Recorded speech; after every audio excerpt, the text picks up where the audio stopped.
अगर मैं कहूँ कि दुनिया में डायनासोर जिंदा हैं तो क्या आप यकीन कर पाएंगे? शायद हाँ, शायद ना। पर सच को सबूत की जरूरत नहीं होती। और इसलिए जैसे बायोलॉजी के हिसाब से हम इंसान बंदर के वंश हैं।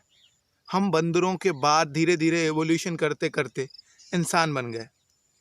ऐसे ही पक्षी विज्ञान, इन इंग्लिश ऑर्निथोलॉजी, के हिसाब से हम पक्षी जो हैं वो डायनासोर की औलादें हैं। इसका मतलब हम उन डायनासोर के लिए जिनके लिए हम इतने फैसिनेटेड हैं, उन्हें कहीं और ढूंढने जाने की जरूरत नहीं है। वो हमारे आसपास, हमारे पेड़ों में, हमारे घर की छत पे, हमारे आसपास, हमारे खेतों में, हर जगह वो आपको मिलेंगे। मुझे लगा कि पक्षी विज्ञान के ऊपर कुछ बोलना चाहिए। पक्षी विज्ञान इतनी खास चीज है कि इस पे कई लोगों ने अपनी रिसर्चेस की, पर आखिर आपको लगेगा पक्षी विज्ञान आपके लिए किस काम का। तो मैं कुछ चीजें आपको बताऊंगा। कई सारे दुनिया के सबसे hit music, music that mean song, जो आप गाने सुनते हैं बॉलीवुड या हॉलीवुड के, कई सारे ऐसे गाने हैं जो पक्षियों की आवाज़ों से इंस्पायर होते हैं। आप कल्पना कर सकते हैं कि वर्ल्ड साइंस कितनी कितनी ज़्यादा अपॉर्चुनिटी लेके बैठा हुआ है। आपको यकीन नहीं होगा, दुनिया के इतिहास में सबसे पुरानी किताबों में वेद शामिल है। और यजुर्वेद में पक्षियों के बारे में करीब करीब 50 से 60 बार, यानी 50 से लेके 60 वर्ड्स तक का उल्लेख है। मतलब आप समझ सकते हैं।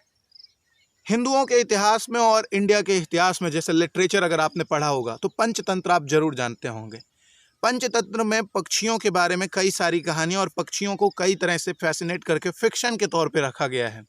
हितोपदेश बहुत फेमस बच्चों के पढ़ने का ग्रंथ है और लोग भी पढ़ते हैं। उसमें भी पक्षियों के बारे में कई सारी चीज़ें लिखी हैं। और आप समझ सकते हैं पक्षी कितना फैसिनेट करते हैं। अब सबसे इम्पोर्टेंट चीज़ जो मॉडर्न वर्ल्ड में पक्षियों से इंस्पायर है वो है एरोप्लेन। आप यकीन नहीं करेंगे, राइट ब्रदर्स भी सबसे पहले इंस्पायर हुए थे अगर, तो वो पक्षियों को देख के हुए थे। कई सारे पक्षियों को आप देखेंगे, वो जब स्लो उड़ रहे होते हैं तो उनका जो विंग है, उनके जो पंख हैं, वो उस तरीके से फ्लो कर रहे होते हैं या कि तरीके से ऑपरेट कर रहे होते हैं जिससे वो या तो धीरे उड़ें या वो तेज उड़ें। अगर उन्हें स्लो होना है तो स्लो। इन सारी चीज़ों से आज का जो मॉडर्न एरोसाइंस है वो पूरी तरह से इंस्पायर है। ये मैं किसी फिक्शन के तौर पे नहीं कह रहा हूँ, आप इंटरनेट पे सर्च कर लीजिए। कई सारे साइंटिस्ट और कई सारे जो एरोनॉटिकल इंजीनियरिंग से जुड़े हुए लोग हैं वो पक्षियों से बड़े फैसिनेट होते हैं। कई लोग हैं पक्षी साइंस में जिन्होंने कुछ बहुत बड़ा किया है। इन रामायण और you can say Tulsidas Goswami Tulsidas ji is a famous man. और मुझे लगता है हिंदी साहित्य में उनके सिवा, अगर वो उनकी हर एक बात को ऐसा समझ लो कि 21 तोपों की सलामी के साथ एक्सेप्ट की जाती है, स्वीकार किया जाता है।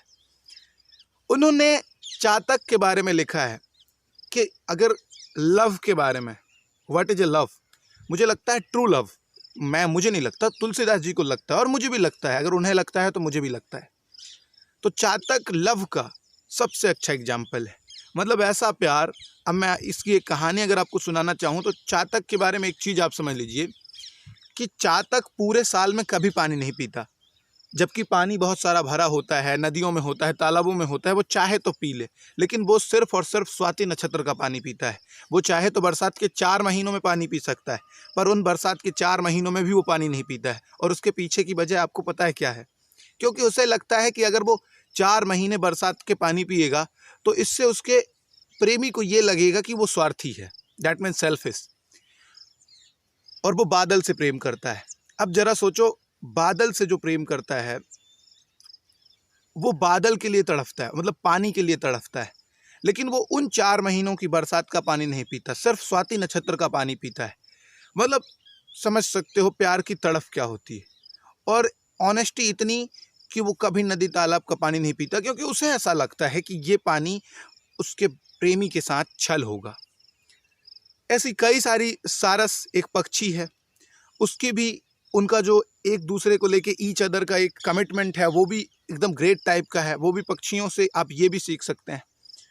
और बहुत सारी इंपॉर्टेंट चीज़ें हैं जो पक्षी आपको सिखा सकते हैं। लेकिन सबसे बड़ी बात यह है कि उसके लिए आपको पक्षी विज्ञान पढ़ना होगा।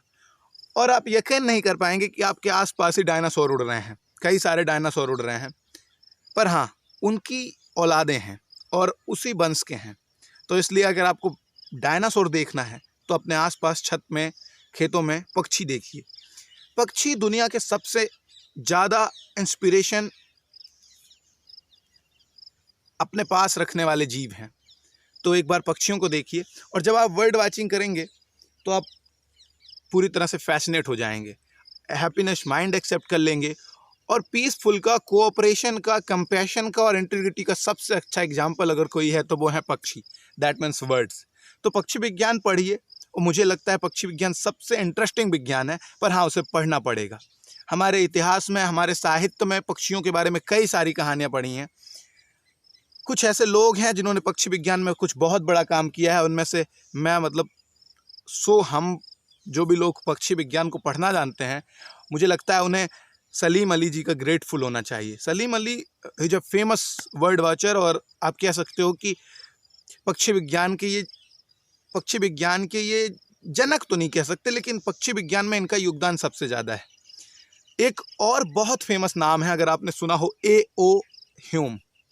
आप सोच रहे होंगे ये तो कांग्रेस के फाउंडर हैं।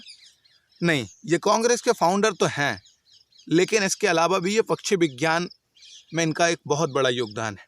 जब आप पक्षी विज्ञान पढ़ेंगे तो आपको लगेगा कि इनका कंट्रीब्यूशन कितना ज़्यादा है। तो ऐसे कई सारे नाम हैं, अब मैं सारे नाम तो आपको नहीं बता सकता, इसके लिए कुछ आपको गूगल करना होगा, सर्च करना होगा। तो जाइए, कुछ चीज़ें गूगल कीजिए और सर्च कीजिए। और सबसे बड़ी बात कि पक्षी विज्ञान में थोड़ा इंटरेस्ट रखिए, क्योंकि ये बहुत मोटिवेट करेगा और इंस्पिरेशन करेगा। और 21st सेंचुरी में जो सबसे इंपॉर्टेंट चीज़ है वो है पक्षी विज्ञान से इंस्पिरेशन लेना, या किसी और विज्ञान से। Thank you so much.